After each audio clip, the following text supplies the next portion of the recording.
കുഴപ്പമില്ലായിരുന്നു. നല്ല മൂടി, നല്ല മൂവി, കൊള്ളാം, അടിപൊളി, എല്ലാം നല്ല രസമുണ്ട് കണ്ടിരിക്കാൻ നല്ല അടിപൊളി മൂവി ആയിരുന്നു. ഭയങ്കര റിലാക്സിങ് ആയിട്ടുള്ള ഒരു ഫിലിമാണ്. നല്ല രസമുണ്ടായിരുന്നു.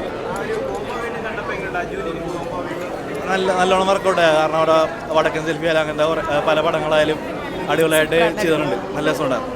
എന്തോ നല്ല സിനിമ, ഫീൽ ഗുഡ് ആയിരുന്നു. നല്ല അതെ പഴയ നിവിൻ പോളിനെ കാണാം. നല്ലായിരുന്നു, കൊള്ളാം. നിവിൻ പോളിന്റെ ഫാനാണ്. ഓക്കെ നല്ല പടം, ഇഷ്ടപ്പെട്ടു. നിവിൻ പോളി നല്ല അഭിനയം.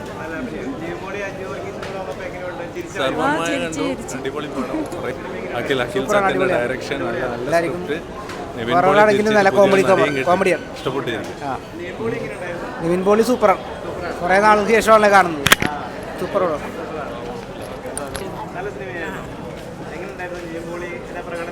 നന്നായിട്ടുണ്ടായിരുന്നു. ആ കുട്ടി വന്നിട്ടുണ്ട്. ആ കുട്ടി കാണാൻ പറ്റിയില്ല. ഒന്ന് ഇതിലെ വരുമോ? ഗോസ്റ്റ് നന്നായിട്ടുണ്ട്. ആ ഗോസ്റ്റ് പോയി. അത് വന്നപ്പോൾ ആ ഒരു അവസാനത്തെ സീൻ വന്നപ്പോൾ സങ്കടമായി. ഇതുവരെ കാണാത്ത ഒരു പ്രേതമായിരുന്നോ? നല്ല അടിപൊളിയായിരുന്നു. നല്ല പടം.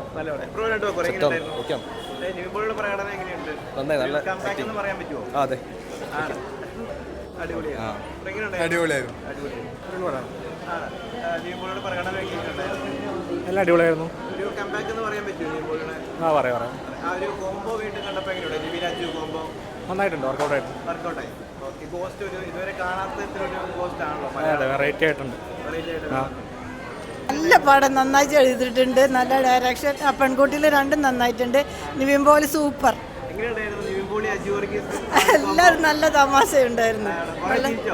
കുറെ ചിരിച്ചു. നല്ല പടം.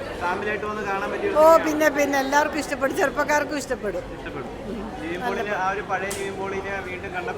സന്തോഷമായി. നന്നായിട്ടുണ്ട്. ഓ പിന്നെന്താ, ഫിലിം സൂപ്പറായിരുന്നു.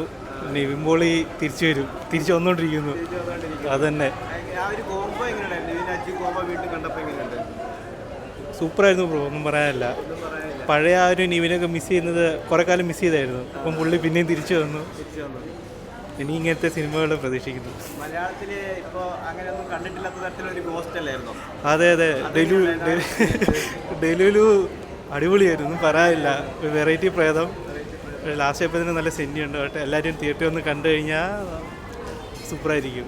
നല്ലൊരു ഫാമിലി ഫീൽ ഗുഡ് സിനിമയാണ്. Feel good. അതെ ഫാമിലി ഫീൽ ഗുഡ്. ഇങ്ങനത്തെ ഒരു സിനിമ മലയാളത്തിൽ മിസ് ചെയ്തായിരുന്നു. കുറേ കാലമായി കണ്ടിട്ട് ഇങ്ങനത്തെ സിനിമ. അതെ താങ്ക് യു.